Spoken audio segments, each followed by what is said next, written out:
Está bien, luz, cámara, acción. Bien. Dice Lucas 19, 16, 19, 31. En aquel tiempo Jesús dijo a los fariseos: había un hombre rico que se vestía de púrpura y de telas finas y banqueteaba espléndidamente cada día. Y un mendigo llamado Lázaro yacía a la entrada de su casa cubierto de llagas y ansiando llenarse con las sobras que caían de la mesa del rico, y hasta los perros se acercaban a lamerle las llagas. ¿Qué es la pobreza estructural que decía recién Mayra? Que es la pobreza de un sistema injusto como el que estamos viviendo. La pobreza está dividida en estos ítems que aparecen acá en la pantalla. La pobreza estructural a veces se carece de necesidades básicas, el desarrollo humano, la línea de pobreza, línea de indigencia que está debajo de la pobreza y distribución de ingresos. Es decir, al menos en Argentina, nosotros creemos que dinero hay, pero que está mal distribuido. Cuando un país carece de las necesidades básicas y no se abastece a los que menos tienen, salud por ejemplo, que ahora está en jaque la salud, ya que se ha cortado ingresos, se ha cortado incluso el departamento, no tiene otro nombre, el ministerio de salud se cortó, el Ministerio de Educación está también en jaque porque no hay fondo educativo. Es un país condenado a ser hipotecado. Ustedes saben que una casa hipotecada es una casa que la compra el que más plata tiene. Y un país hipotecado es un país a merced de potencias de otros lugares. No sé si se acuerdan, esto trajo polémica por el famoso muro de San Isidro que se intentó construir en la calle Uruguay por la Intendencia de San Isidro, que dividía los pobres de la Cava y la gente de clase media de este lado. Gracias a Dios, la presión popular y mucha gente se impidió que esto se lleve a cabo, porque es realmente denigrante que a las personas las separen por un muro por ser diferentes. Acá hablamos de los tres índices: salud, educación y calidad de vida. La salud tiene que ver con la nutrición y la mortandad infantil. Cada vez hay más chicos que se mueren porque no tienen los alimentos suficientes. Usted sabe que un chico de 0 años de vida hasta 5 años de edad que no tiene la alimentación balanceada en su cabeza, cuando es grande tiene problemas a veces de retardo mental, de atención en la educación porque se duerme en la escuela, porque no tiene la energía. Y eso no tiene retorno, es decir, una base mal alimentada de un chico o una chica, con un chiquito, produce daños colaterales al futuro. La educación tiene que ver no solamente con la escuela, sino con la familia. Escuchamos recién el testimonio de Mayra que decía que nadie le enseñó, porque ningún chico nace delincuente, ningún chico nace con hábitos negativos, estos se incorporan del hogar. En mi caso particular, yo vengo de familia, mi papá era hijo de italianos, de migrantes, y la cultura italiana, por más que no vayas a la escuela, es trabajás o trabajás, ¿no? Es decir, es como que te lo meten como un embudo y uno va adquiriendo hábitos. Pero los chicos que nacieron en un barrio de emergencia, o que nacen, imitan el patrón que ven en sus padres, si los tienen, o en su gente adulta que los cría. La calidad de vida tiene mucho que ver con el agua potable. Un barrio tiene que tener agua potable, electricidad, vivienda y saneamiento. Saben que un lugar donde está limpiado trae problemas de bacterias y de gérmenes. Por eso hasta el barrendero que pasa por la calle lo tiene que hacer bien, porque todo lo que no está bien saneado trae como consecuencia enfermedad. Nosotros que vivimos mucho tiempo en el Bajo de Bulón, yo viví la mitad de mi vida ahí en el Bajo de Bulón, sufrimos 3 inundaciones y el Reconquista, al no estar saneado, no estar limpiado, eso traía de borde del río, y cuando se bordaba el río entraba hasta las casas. Estuvimos arriba de casi un mes anegados con agua por 1 metro, y eso traía víboras, porque traía víboras, arañas, y todo lo que flotaba venía en el río. Vamos al Evangelio. Jesús se mostró siempre compasivo con los que menos tienen. Jesús, vamos a ver ahora, su ministerio fue centrado en los pobres. Yo quisiera extenderme un poquito y hablar de diferentes grados de pobreza. También se escuchaba recién en la charla de Mayra que hay pobreza circunstancial, que no es estructural, no tiene que ver con una estructura, tiene que ver con un momento de circunstancia de la vida, que de pronto una familia, por ahí de clase media o trabajadora, se derrumba la economía y están viviendo un periodo de pobreza, pero que tienen bases que los ayuda a salir adelante. Después está el pobre que no tiene ningún polo de atracción. Es decir, hay pobres que son pobres no solamente de dinero, sino tiene pobreza mental, no tiene nada que atraiga al otro. Por ejemplo, un loco que está en un manicomio es un pobre, porque por más que su familia tenga dinero, es una persona diferente. Y difícil que uno tenga empatía con una persona demente. Un chico con síndrome de Down, por ejemplo, que son tan mimosos, tan cariñosos y tienen tanta ternura cuando uno les habla, pero sin embargo, por elección nadie quisiera tener un hijo con síndrome de enfermedad o alguna enfermedad crónica. Se hablaba recientemente del escándalo. Uno se escandaliza con ciertas cosas, pero con otras las tenemos muy naturalizadas. Es así. Y no se tiene que naturalizar la pobreza. No se tiene que naturalizar porque podemos caer en el pecado de la indiferencia. Decir, bueno, a mí no me pasa, al resto, ¿qué me importa?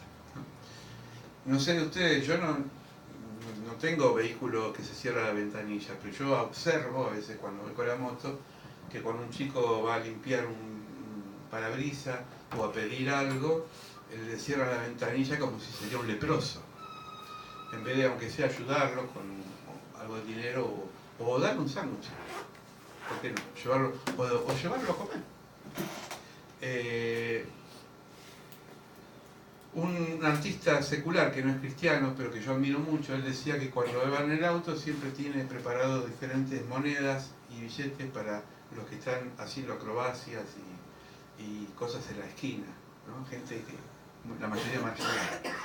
Y a veces cuando puede los carga en el auto y se los lleva a comer. Sí, bueno, eso ya es un actor, ¿no? Pero digo, parece que en la época de Jesús los pobres eran los leprosos, por ejemplo, porque eran personas que nadie se quería acercar a tocarlos. Y Jesús los tocaba, los abrazaba, hasta corría riesgo porque la lepra es contagiosa. Sus amigos eran pobres, los seguidores de Jesús eran pobres porque eran pescadores, eran gente que se ganaba el pan trabajando. Lucas 4:18 dice: el Espíritu del Señor está sobre mí porque cuanto me ha ungido a anunciar buenas nuevas a los pobres. Me ha enviado a proclamar libertad a los cautivos, dar vista a los ciegos y poner en libertad a los oprimidos. Lo primero que hace Jesús cuando empieza el ministerio, cuando se recibe de predicador, vamos a tomar un término contemporáneo, es anunciar que Él vino para dar la buena nueva a los pobres.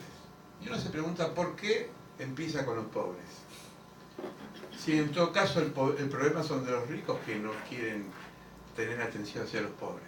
Porque Jesús sabía que el pobre tenía cualidades que a veces no lo tiene la persona. La persona necesitada siempre trata de tener un encuentro más con Dios. ¿Por qué? Porque su Dios, y esto lo vamos a ver, no es el dinero. Entonces, como no tiene nada, lo poco que tiene sabe que lo tiene en manos de Dios. ¿Se entiende, no? El pobre es agradecido porque ha padecido cosas y se puede compadecer. Generalmente es solidario porque se solidariza con el dolor del otro. Dice, Él librará del menesteroso que clamare, esto dice el Salmo 72, al afligido que no tuviere quien lo socorra, tendrá misericordia del pobre y del menesteroso y salvará la vida de los pobres. De engaño, de violencia, redimirá sus almas y la sangre de ellos será preciosa ante sus ojos. Esto se llama salmos mesiánicos. Está anunciando de cómo iba a ser Jesús o el Mesías, cómo Él iba a estar a favor del oprimido, del pobre. La Biblia está atravesada por diferentes grupos. El primero es el grupo los huérfanos, porque el huérfano es una persona que hoy quizás no tanto, pero en la época de Jesús un huérfano era una persona desvalida. La viuda, para la Biblia, también es un pobre porque le falta el complemento sustancial que es el marido. Hoy en día no es así porque hay jubilación, hay pensión, pero en la época de Jesús no había eso. Y el extranjero. Extranjero porque se encuentra en un país extraño, que no es el suyo, tiene nostalgia de su tierra, de su terruño, y entonces siempre se siente como que es sapo de reposo, ¿no?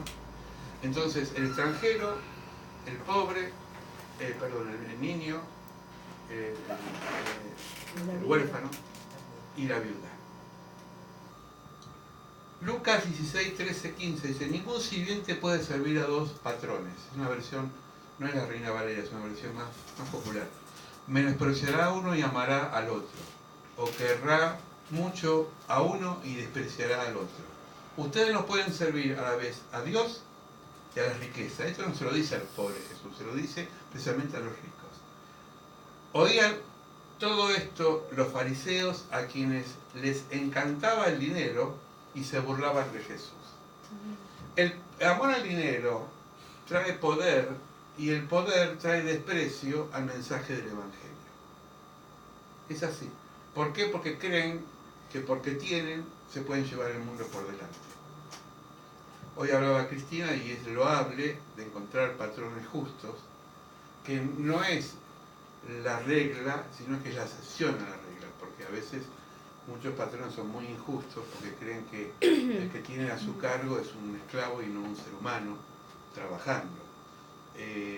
Pero el poder trae ceguera en la forma de ver.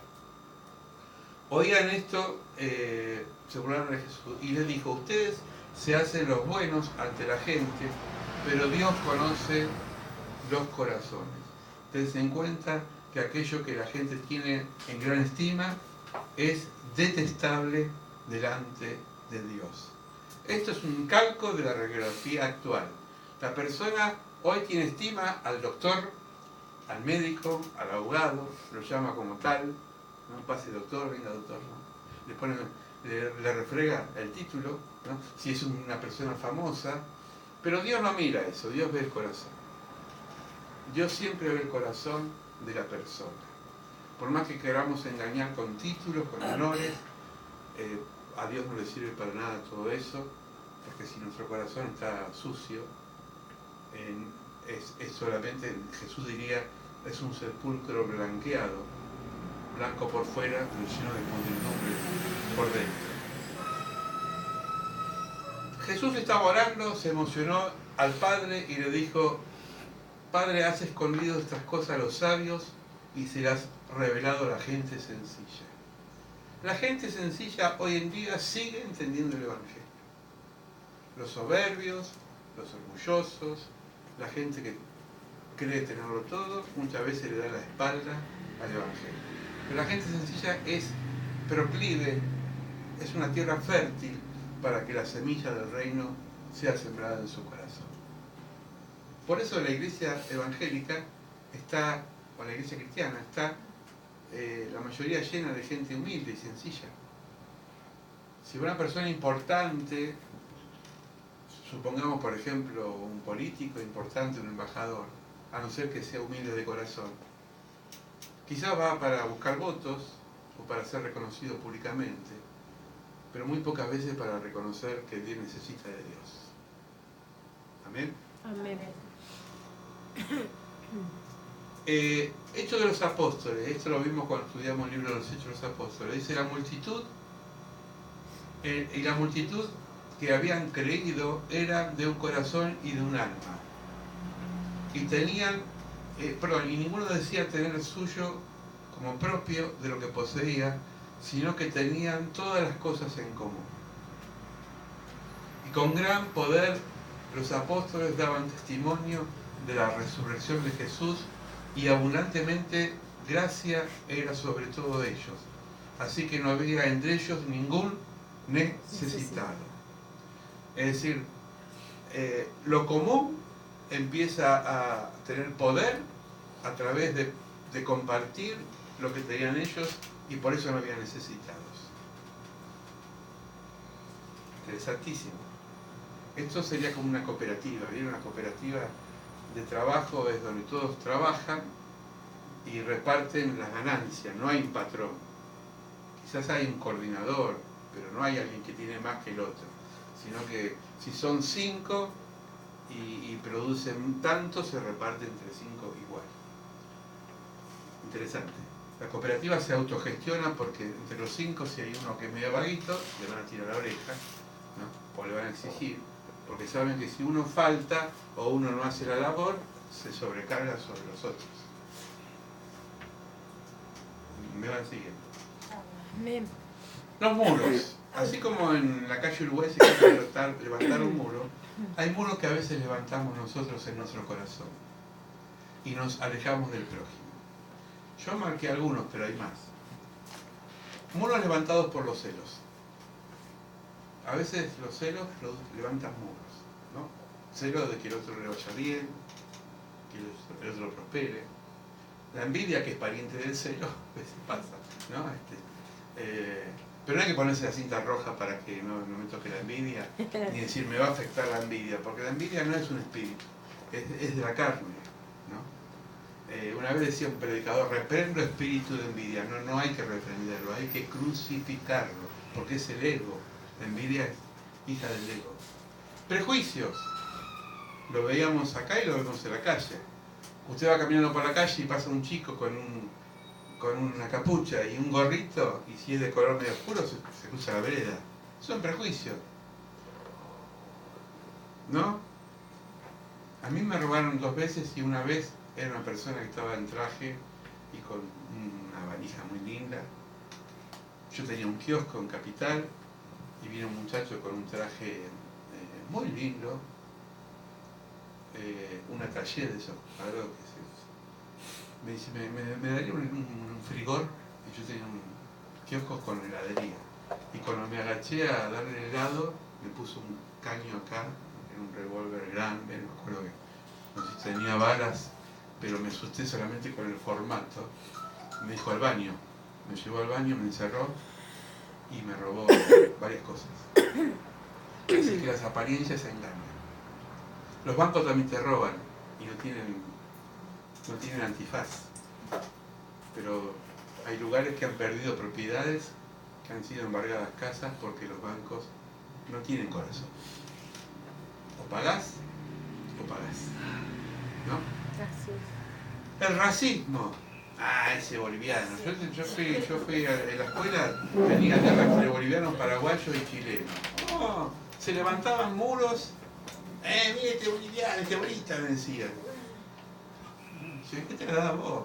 Mira este negro, y el que me hablaba era más negro que la noche. Es decir, se pensaban que era menos negro, ¿no? Pero el racismo es terrible.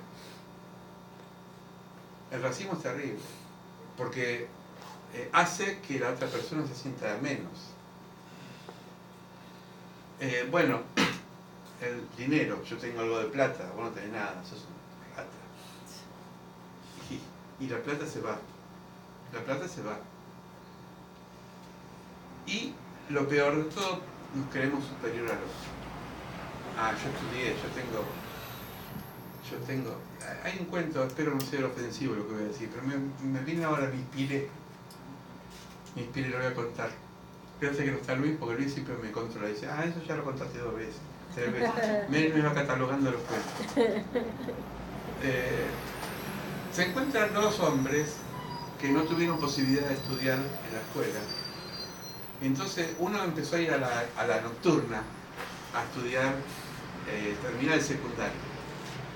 Entonces le dice, ¿qué haces, Felipe? Bien, Juan. Le dice, che, Felipe, vos sabés, yo aprendí muchas cosas en la escuela. Y Juan le dice, ¿y qué aprendiste? Dice, aprendí, por ejemplo, la teoría de la transformación. Y el otro dice, ¿y eso qué? Dice, es fácil, te voy a poner una ilustración para que te des cuenta, porque vos sos tan bruto, le dice. Ya el otro se quedó agrandado porque había estudiado. Entonces dice, mira, te voy a poner así, vos te morís. Sí, ¿qué pasa? Y cuando te morís te van a enterrar. Sí. Y cuando te entierran, crece pasto. Y cuando crece pasto, viene una vaca, come el pasto, después la vaca hace sus necesidades. Yo paso al lado de las necesidades y digo, Juan, qué cambiado que estás. Y el otro dice, a ver, repetilo, le dice. Repetí, Felipe. Y entonces dice, bueno, a ver si me acuerdo, dice. ¿Te morís? Sí. ¿Te entierran? Sí. ¿Crece pasto? Sí. Viene una vaca? Sí. ¿Te comen? Sí. ¿Te digiere? Sí. Y yo paso y te digo, che, Juan, no cambiaste nada. ¿Se entendió? Bueno, esto es creerse superior porque ya tenés un estudio. Y a veces hay gente que no tuvo la posibilidad de estudiar, pero es muy sabia porque la vida le dio inteligencia. Y hay cada profesionales que la verdad que dejan mucho que desear. Los muros, dice, contigo y lo cantamos. Con mi Dios asaltaré muros. En realidad está mal la traducción, porque no es saltarlos, perdón. La canción dice, con mi Dios yo saltaré muros. Pero asaltar es diferente que saltar. ¿Se entiende? Saltar es esquivar. Asaltar es tomar. Cuando unos ladrones asaltan el banco, o toman de rehén a una familia, toman posesión de ese lugar. Entonces, Dios nos da la autoridad de tomar posesión de esos muros que hemos levantado muchas veces nosotros. Dice el Salmo 89:40, has derribado todos los muros, has convertido en ruinas su fortaleza. Cuando usted tiene muros que lo separan del otro, muros de impotencia, muros de miedo, porque a veces nos levantamos muros de miedo, tenemos miedo de salir a la calle, tenemos miedo de enfrentar. Bueno, digamos esta promesa, con mi Dios yo asaltaré los muros, yo voy a tomar dominio sobre esos muros, y los muros a mí no me van a derribar, no me van a amedrentar, yo voy a ser más que vencedores. Amén. Porque el Señor está conmigo. Sí, Señor. Lázaro y el rico, la parábola que explicó Jesús, había un muro de indiferencia. La parábola sigue, dice que Lázaro se fue al infierno, al Seol, el rico, gracias a Dios, el rico. Y Lázaro se fue al seno de Abraham, se fue para el cielo. Y entonces el rico dice que sintió que, es decir, tenía los sentidos bien latentes. Sintió que tenía calor, porque estaba en el infierno. Vio que estaba Lázaro en el seno de Abraham. Es decir, la vista no la perdió. La boca tampoco, porque le dijo, Lázaro, decile a mi familia que está en la tierra, que todavía vive, que no haga la locura que yo hice de ser indiferente, porque mira cómo estoy yo pagando en el infierno mi egoísmo, mi indiferencia, ese muro que levanté que nos separaba entre vos y yo. Y entonces Abraham le dice al rico, si no escucharon la palabra cuando estaban vivos, la van a escuchar cuando estén muertos. Hay gente que dice, después voy a escuchar la palabra de Dios, después voy a ir a la iglesia, más adelante, conocía más adelante. No va nunca, y como la vida siempre se acaba, ya es tarde, ya fue. Tenemos la oportunidad ahora, es ahora.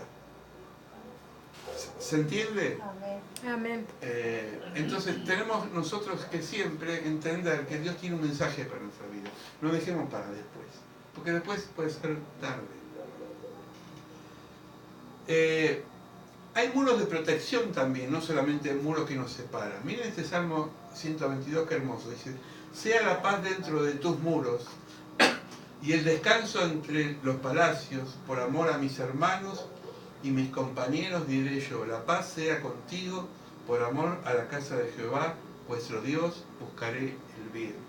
Es decir, son muros de contención. Así como que hay muros de separación, hay muros de contención.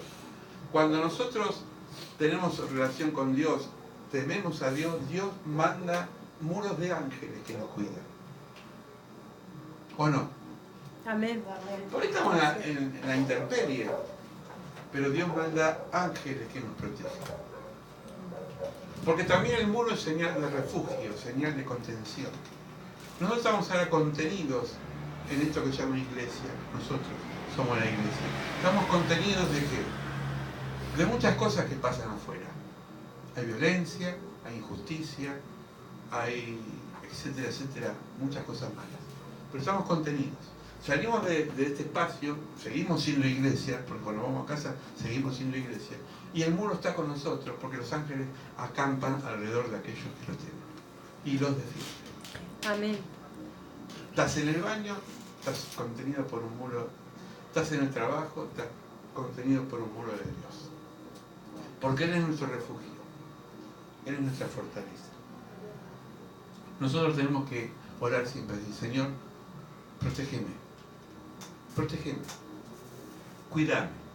Salgo a la calle, doy un pie afuera, dejo mi morada, me expongo al peligro. La calle es una bomba de tiempo, porque hay un montón de cosas que no las podemos controlar. No vamos con el vehículo, usted va en un colectivo. ¿Cuántas veces el colectivo ha chocado y nos hemos golpeado?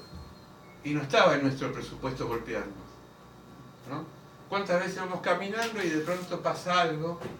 El otro día estaba leyendo en el diario que una mujer iba caminando y justo pero miren que, usted dirá, qué casualidad.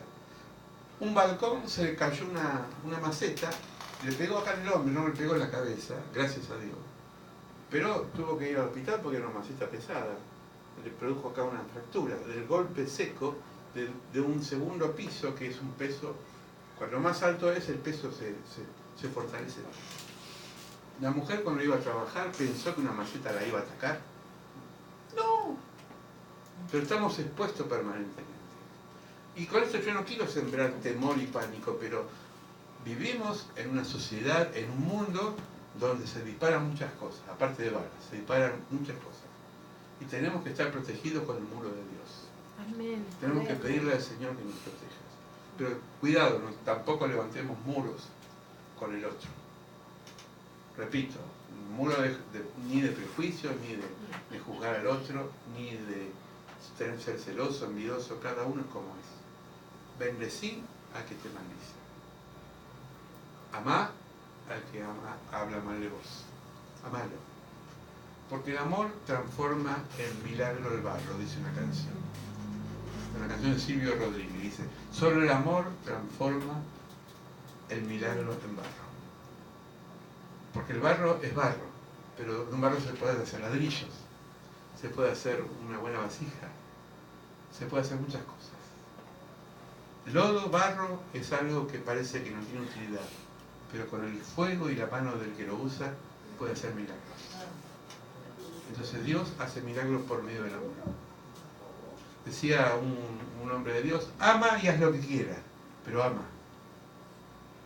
Rompe los muros. Rompe los muros. no te permitas que las cosas feas te separen de tu familia, de tus hijos, de tu esposo, tu esposa, de tu patrón, qué sé yo. Te trató mal el patrón, bueno, bendecilo. Dios se va a encargar de ordenar el corazón, ¿no? Tu patrón era dura, y sin embargo Dios habla del corazón.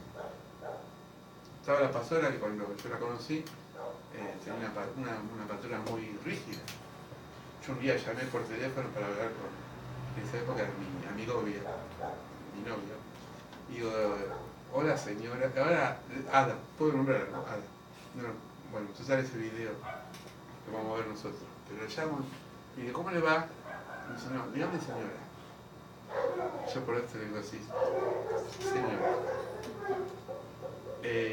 Pero yo creo que el nombre no es tan importante. Es como alguien que decía, no me llame señor, dígame doctor. Es más difícil ser señor que doctor, porque el doctor es un título. Señor es un don de comportamiento. ¿Amén? Amén. Amén. Pero Dios habla en el corazón. Dios trabaja sobre los soberbios y oramos. Porque dice el cántico de María, la mamá de Jesús, Él ha echado del trono a los soberbios y elevó a los humildes. Tuvo misericordia sobre los pobres. Amén. Vamos a orar. Padre, Sí, ¿hay un muro en tu vida que te separa? ¿Tenés miedo a algo? ¿Tenés miedo que ese muro te aleje más de ciertas cosas? En el nombre del Señor derribalos. Porque Jesucristo vino a derribar toda diferencia. Jesucristo nos vino a unir en el amor. Jesucristo nos vino a traer salvación. Por eso en este momento, con la autoridad que tú nos diste, Señor, derribamos todos muros. En el nombre de Jesús. En el nombre de Jesús derribamos todo muro que nos separe. Pero en el nombre de Jesús también declaramos libertad y nos sentimos protegidos por el muro tuyo, que es un muro de protección y de contención. Bendice esta palabra, Señor, que nunca seamos indiferentes ante el dolor de los demás. Ayúdanos a ser mejores cada día. Bendice nuestras vidas, nuestras familias, nuestro hogar. Gracias por todo lo que nos das, como se decía hoy en los testimonios, y por lo que no nos das. Sí, Señor. Gracias en el nombre de Jesús. Amén. Amén.